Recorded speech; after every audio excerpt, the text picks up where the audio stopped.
Assalamualaikum warahmatullahi wabarakatuh. Baik, saudara semuanya, kembali bersama saya Komordin Ahmad untuk kemudian belajar berkaitan dengan instrumen keuangan syariah. Baik, instrumen keuangan syariah.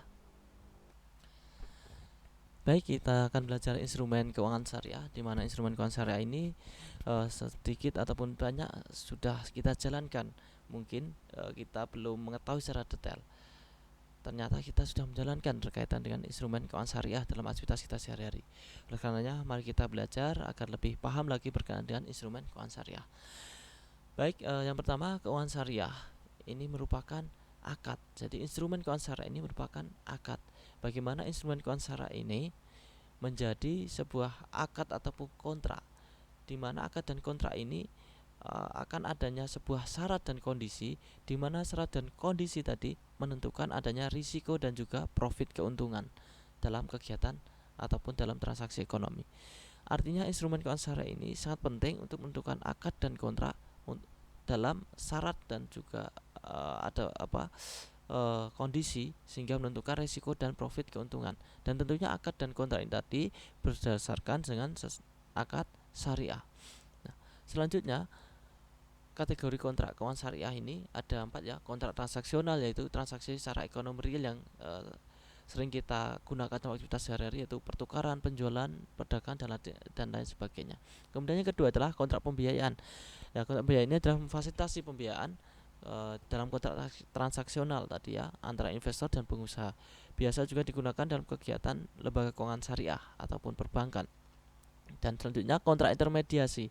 Di sini adalah bagaimana memfasilitasi pelaksanaan kontrak transaksional. Ini juga seringkali digunakan dalam lembaga keuangan syariah. Dan yang terakhir adalah kontrak kesejahteraan sosial, yaitu kontrak antara individu dengan masyarakat ataupun individu dengan individu. Bagaimana kemudian memberikan kesejahteraan dan juga kebahagiaan. Oke, next kita lanjut berkaitan dengan prinsip dalam instrumen keuangan syariah. Secara umum, prinsip dalam instrumen keuangan syariah ada prinsip bagi hasil, ada prinsip jual beli, ada prinsip titipan, ada prinsip sewa, dan juga ada prinsip jasa. Dalam prinsip bagi hasil ada mudharabah dan juga musyarakah. Dan juga dalam prinsip jual beli ada murabahah, salam, dan istisna. Kemudian dalam prinsip titipan ada akad wadiah. Dalam prinsip sewa di sana ada ijarah dan juga ada ijarah muntahiyah bitamlik. Dan yang terakhir dalam prinsip jasa, di sini saya mencantumkan 4, yaitu wakalah, kafalah, hiwalah, syaraf, dan juga al-qad. Dan tentunya nanti akan ada qadrul hasan gitu. Ya, kita lanjut ya berkaitan dengan bagi hasil. Bagi hasil yang pertama adalah dengan menggunakan akad mudharabah. Di mana akad mudharabah ini adalah kerjasama antara sohibul mal, pemilik dana, dan juga mudharib, pengelola dana, dengan nisbah atau bagi hasil sesuai kesepakatan menurut kesepakatan yang kemudian sepakati di awal. Dan apabila terjadi kerugian, maka akan ditanggung oleh pemilik modal atau pemilik dana, kecuali dalam aktivitasnya terdapat kelalaian ataupun kesalahan dari pengelola dana. Apabila terjadi kesalahan tadi, maka pengelola dana yang akan bertanggung jawab. Dalam Al-Quran, landasan berkaitan dengan mudharabah yaitu dalam surat Al-Muzammil ayat 20, wa akharuna yatribuna fil ard yabtahuna min fadlillah. Itu bagaimana dan dari orang-orang yang berjalan di muka bumi mencari sebagian karunia dari Allah SWT. Jadi ayat ini menjadi landasan berkenaan bagaimana kemudian mencari keridhaan Allah di muka bumi. Baik, mohon maaf ada sedikit gangguan. Kemudian selanjutnya yang kedua adalah musyarakah. Musyarakah di sini adalah akad kerjasama yang kemudian dijalankan antara pemilik modal dan juga yang menggabungkan modalnya untuk tujuan mencari keuntungan dan hasil bagi hasil sesuai dengan kesepakatan di awal. Mohon maaf sebelum ke musyarakah lebih lanjut, saya terangkan dulu berkaitan dengan macam mudharabah. Macam mudharabah ada mudharabah mutlaqah yang tidak terikat dan mudharabah muqayyadah. Mudharabah mutlaqah yang tidak terikat, maka mudharib ataupun pengelola dia bebas menggunakan dana yang kemudian diberikan sebagai modal untuk kegiatan ataupun aktivitas ekonomi. Tapi ketika dengan mudharabah muqayyadah, maka terikat di sini kegiatan yang dilakukan oleh mudharib atau pengelola dana harus sesuai dengan arahan dari sohibul mal, berkaitan dengan objeknya, waktunya, dan jenis investasinya. Nah, ini yang membedakan antara mudharabah mutlaqah dan juga mudharabah muqayyadah. Selanjutnya kembali ke musyarakah. Tadi musyarakah adalah akad kerjasama di antara pemilik modal yang menggabungkan dengan pemilik modal lainnya. Dalam artian kerjasama di sini adanya beberapa pihak yang kemudian memberikan modal dan juga aktivitas kegiatannya juga dikerjakan bersama-sama dengan tujuan untuk apa? Mencari keuntungan. Dan hasil yang kemudian dibagi harus sesuai dengan kesepakatan yang diberikan ataupun kesepakatan di awal. Selanjutnya berkenaan dengan musyarakah. Musyarakah ini landasan hukumnya dalam Al-Qur'an surat An-Nisa ayat 12, fahum musyaraka'u fis sulus, yaitu maka mereka berserikat pada sepertiga, artinya adanya berserikat pada sepertiga. Oke, lanjut kepada prinsip selanjutnya adalah prinsip jual beli. Ketika kita berbicara tentang jual beli, maka ada 3 akad. Yang pertama adalah akad murabahah. Akad murabahah di sini adalah akad jual beli di mana pihak pembeli, penjual, dia memberitahukan harga yang kemudian dia peroleh, harga yang dia beli, kemudian keuntungan yang diperoleh, dan juga harga jual yang kemudian dijual pada penjual. Semuanya harus jelas dan perolehan keuntungan pun juga harus disepakati. Dan landasan hukumnya dalam surat Al-Baqarah ayat 275, wa halallahu bai'a wa haromar riba. Allah menghalalkan jual beli dan mengharamkan riba. Selanjutnya akad yang kedua adalah akad salam.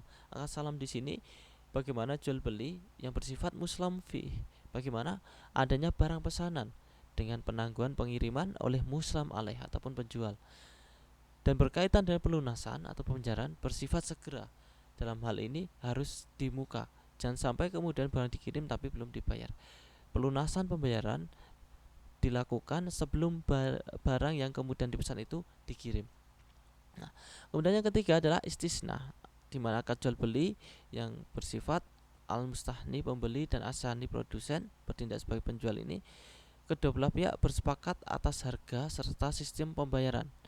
Dan sistem pembayaran itu bisa di awal, di angsur, atau di akhir. Dan tentunya barang pun juga dengan pesanan. Dalam aktivitas kegiatan dalam perbankan syariah, salam maupun istisna biasa dilakukan dengan sistem paralel, artinya melibatkan pihak ketiga. Bank yang kemudian diberi amanah dipesan barang, kemudian dia pesan pada pihak ketiga sebagai produsen. Nah, dan dalam hal ini bank sebagai perantara untuk aktivitas jual beli tadi. Jadi bisa dikatakan dengan salam paralel ataupun istisna paralel. Oke, selanjutnya yang keempat adalah titipan wadiah. Dalam hal titipan wadiah, ini titipan yang kemudian harus dijaga dan juga dikembalikan setiap saat apabila yang bersangkutan itu mengambil ataupun menghendaki untuk diambil kembali. Dan wadiah ini dibagi menjadi 2, yaitu wadiah yad amanah dan juga wadiah yad domanah. Wadiah yad amanah ini wadiah yang tidak boleh dimanfaatkan ataupun tidak boleh digunakan dalam aktivitas kegiatan ekonomi lainnya. Tetapi ketika wadiah dengan akad yad domanah boleh dimanfaatkan, artinya bisa digunakan dalam aktivitas lainnya. Untuk landasan hukumnya yaitu dalam surat An-Nisa ayat 58, innallaha ya'murukum an tudul amanati ila ahliha. Bagaimana sesungguhnya Allah menyuruh kamu untuk menyampaikan amanat titipan kepada yang berhak menerimanya. Nah, dalam konteks di sini landasan hukum adalah bagaimana titipan tadi ya, amanah, untuk kemudian kita bisa memegang amanah dan menyampaikan amanah kepada yang berhak untuk mendapatkan amanah tersebut. Dalam penerimaan titipan dalam transaksi wadiah dalam konteks lembaga keuangan ini dengan cara adanya ujroh imbalan atas penitipan barang ataupun jasa dengan uang tadi, ataupun memberikan bonus pada penitipan dari hasil pemanfaatan barang. Jadi barang yang dimanfaat tadi dengan menghasilkan uang, maka bisa memberikan bonus pada penitip yang menitipkan barang tersebut. Kita lanjutkan, selanjutnya adalah prinsip sewa. Prinsip sewa ada 2, yaitu dengan prinsip ijarah dan juga ijarah muntahiyah bitamlik. Secara umum sama, yaitu bagaimana akad sewa menyewa antara pemilik yaitu ma'jur dan juga ini ya, objek sewa dan juga mas tajir ataupun penyewa untuk mendapatkan imbalan atas objek sewa. Jadi antara penyewa dan juga pemilik sewa ini mendapatkan imbalan atas objek sewa tadi. Tapi dalam ijarah itu tidak diikuti dengan adanya pemindahan kepemilikan. Beda ketika dengan akad ijarah muntahiyah bitamlik, di mana akad ini sewa menyewa antara pemilik objek sewa dan penyewa semuanya dengan harapan mendapatkan imbalan atas imbalan objek sewa maupun barang yang disewakan. Kemudian ada sebuah tambahan opsi ataupun kesepakatan, yaitu adanya opsi perpindahan hak milik. Jadi objek sewa nanti di waktu tertentu ataupun di akhir nanti akan berpindah kepemilikan. Dan kepemilikan ini dengan cara mungkin dengan pembelian di awal ataupun pembelian di akhir ataupun pembelian dengan cara angsur. Nah, ini bedanya antara ijarah muntahiyah bitamlik dengan ijarah. Ketika dengan ijarah muntahiyah bitamlik ini dengan adanya perpindahan hak milik. Oke, yang terakhir adalah berkaitan dengan prinsip jasa. Ketika kita berbicara tentang prinsip jasa, maka akan banyak sekali jasa yang ada dalam instrumen keuangan syariah. Tapi di sini saya menyampaikan beberapa hal saja. Yang pertama terkait dengan qard. Bagaimana qard ini adalah akad pemberian harta ataupun pinjaman kepada orang lain. Dan akad pemberian harta tadi ini bisa ditagih ataupun diminta kembali tanpa mengharap imbalan. Dalam artian di sini meminjamkan uang dengan tidak mengharapkan imbalan apapun. Dan ketika dengan qardul hasan, maka sang peminjam itu tidak berhak ataupun tidak punya kewajiban untuk mengembalikan ketika dia tidak mampu mengembalikan. Dan selanjutnya adalah dengan akad wakalah, di mana akad wakalah ini memberikan kuasa dari muwakil memberi kuasa kepada wakil penerima kuasa. Untuk apa? Untuk melaksanakan suatu tugas ataupun taukil atas nama pemberi kuasa tadi. Jadi seorang kemudian mewakilkan atau memberikan amanah pada seorang untuk melaksanakan suatu tugas atas nama pemberi yang diberikan tadi. Dalam aktivitas wakalah di dalam kegiatan ekonomi bisa dengan kegiatan yang bersifat jasa, ada letter of credit ataupun juga bank garansi. Selanjutnya yang kedua adalah kafalah.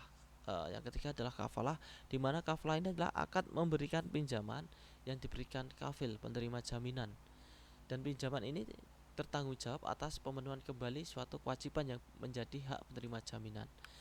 Jadi kalau dalam kafalah ini digunakan dalam akad letter of credit, di mana memberikan pinjaman yang diberikan penerima jaminan. Jadi memberikan jaminan terlebih dahulu untuk membayar letter of credit tadi.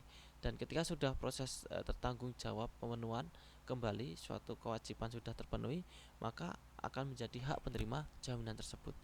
Dan yang terakhir adalah hiwalah, di mana akad pemindahan pengalihan hak dan kewajiban baik dalam bentuk pengalihan piutang maupun utang. Di sini berkaitan dengan adanya jasa pemindahan pengalihan dana dari satu orang ke orang lain ataupun dari lembaga ke lembaga lain. Dan hiwalah ini biasa digunakan ketika adanya pihak bank yang kemudian berkaitan dalam letter of credit untuk membiayai berkaitan dengan letter of credit membuka letter of credit maupun yang menyalurkan letter of credit. Baik saudara-saudara semuanya, saya rasa itu berkaitan dengan instrumen dalam keuangan syariah. Tentunya instrumen-instrumen itu tidak asing lagi dengan kita, begitu dekat dengan kita. Namun dalam aktivitasnya kita kurang begitu menyadari ternyata aktivitas kita itu sangat erat dengan instrumen keuangan syariah. Dan ketika kita tidak bisa kemudian menjalankan akad tadi atau ada yang keliru tidak sesuai dengan akad tadi, boleh jadi ini akan membuat kita terjerumus dengan hal-hal yang tidak baik, bisa jadi akan terlibat dalam kegiatan ribawi. Baik, saya rasa itu berkenaan dengan instrumen keuangan syariah, berkenaan dengan materi tersebut. Semoga bisa bermanfaat dan bisa menjadi sarana kita thalabul ilmi. Kurang lebihnya mohon maaf. Ahlul kalam, wabillahi taufiq hidayah. Wassalamualaikum warahmatullahi wabarakatuh.